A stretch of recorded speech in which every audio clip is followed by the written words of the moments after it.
Hello, this is Charlie Maverick, and this is the review of the Moto X 2014 live.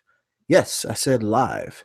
So I'm here to take a final look at a month's worth of use of the 2014 Moto X and give you my final impressions.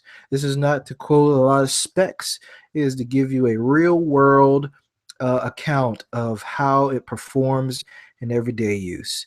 So I hope you saw my unboxing where I go into a little bit of detail on how it looks, the ergonomics, the screen, and all that. But I'm going to give you a pretty quick description of how I feel that it works in everyday use by using it for a month. So the phone itself is lighter, I feel, or the weight distribution is better than the previous version of the Moto X, the 2013 version. The matte finish back, the soft touch matte finish back, is better feeling than last year's. It feels great. The look of it is larger. The footprint is larger. The metal around the sides make it more refined. The sound quality, since the speaker is at the front rather than the back, is a lot better. Sometimes it makes you feel like you have boom sound speakers because it has two speakers, but they're not stereo firing speakers. This is just for calls and this is for audio, but it does sound pretty darn good. The speakerphone is loud and you can hear it, so it is really clear. The sides of the phone, the power button in particular is textured, it's rigid, so you can tell where it is at all times, even if you are either intoxicated or you're in the dark or whatever. The dimple on the back, which a lot of reviewers have made kind of fun of, or they didn't like it. I do like it because I've used the Moto X 2013 for a year, and I picked up this one and instantly felt cool to the touch, which is great. And you're not worried about this logo wearing off over time when you hold your greasy finger over it for a while and you're rubbing it like that. Um, the camera on it, the 13 megapixel camera with a dual LED flash, you can see it right here. This dual LED flash, it really works really well as a flashlight because I do not use it as a flash while taking pictures. The camera itself is night and day in terms of quality for in the good area, the good direction, night and day, versus last year's Moto X. It is really, really nice. It is really crisp. It even shoots in 4K video. I haven't shot in 4K video because I haven't had a need to, but the picture quality is night and day better.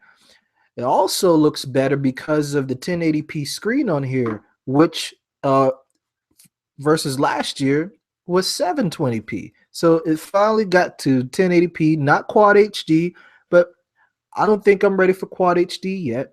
I don't think battery life is ready for quad HD unless you have a humongous battery. This does not. So let's segue into the actual battery life. I, in my office, have a dead zone that I'm usually in, so I can't give an accurate account on the battery life on my work days.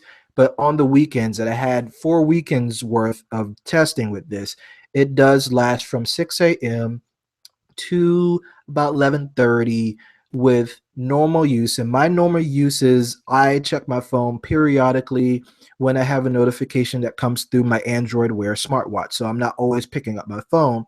For those of you that don't have a smartwatch, here's a great thing. Wave your hand over it, pick the phone up. It has sensors around the phone to where if you wave your hand over it, it will give you your time notification so you don't have to always have the screen on. This is Moto Display, which was active display last year on the 2013 Moto X. Really useful still, even though you have a smartwatch. So it really works well. It always works when you pick it up. See, you pull out the pocket, it has the accelerometer and everything on there. The voice, so Moto Voice, Getsuga Tensho. You can set it to whatever you need it to be, and it actually notices your voice. It trains the voice like last year's version, but you don't have to say "Okay, Google" now all the time and look like an idiot. I could look like a bigger idiot while saying "Getsuga Tensha." I love doing that. The screen on it, as I said, is 1080p. It's really nice screen. Great viewing angles because it is Super AMOLED. Um, and the menu buttons on here, great. Is snappy because it has a really nice Snapdragon processor. Told you I'm not going to quote specific specs because this is for the average consumer, so I'm sorry. um, this is very snappy when it comes to functionality. It always has been, even on last year's version with the lower spec processor. The voice actions, the drive modes, the sleep modes are still there. It's in a Moto suite now. So if we go to Moto, it'll give you a Moto suite now. So the assist is with the sleep modes, the driving modes, the meeting modes is still there.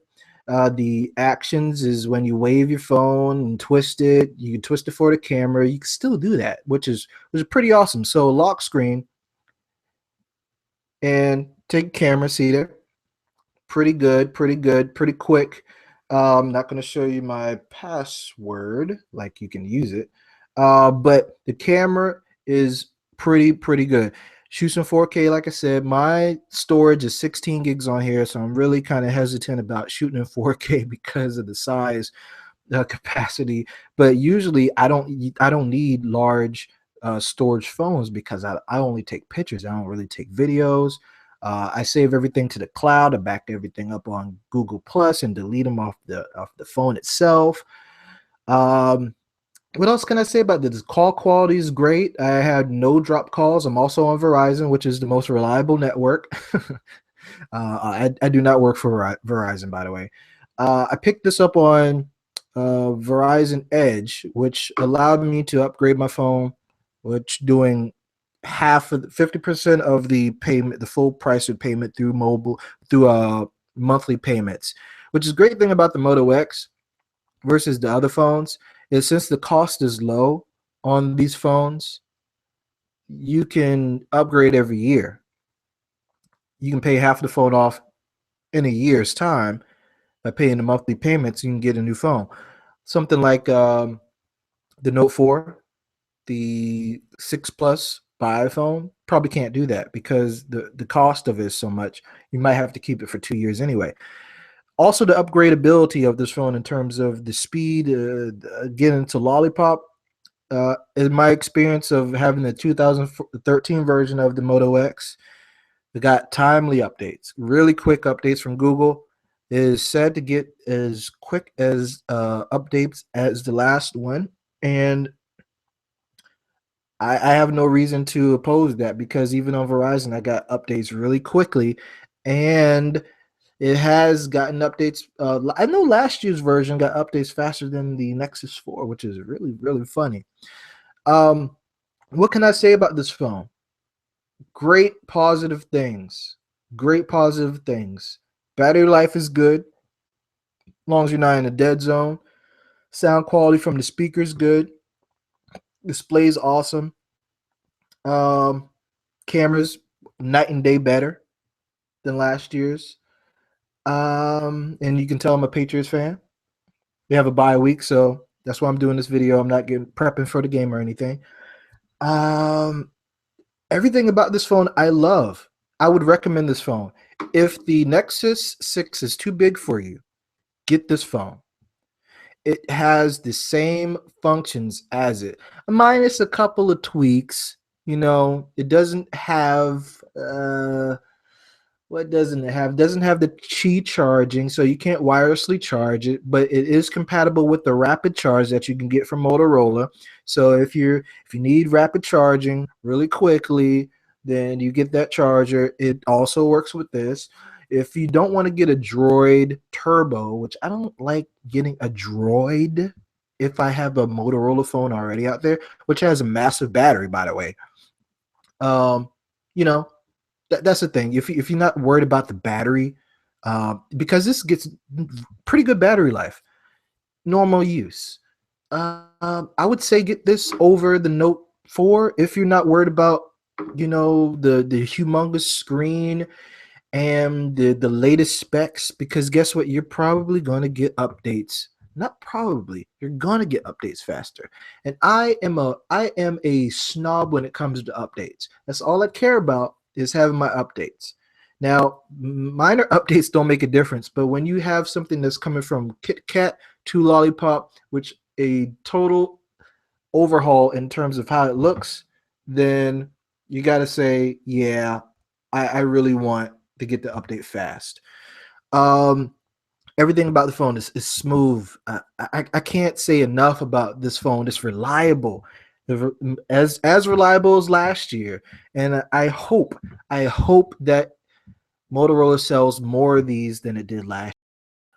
The 2013 version was the phone of the year, and I hope this one is the phone of the year again.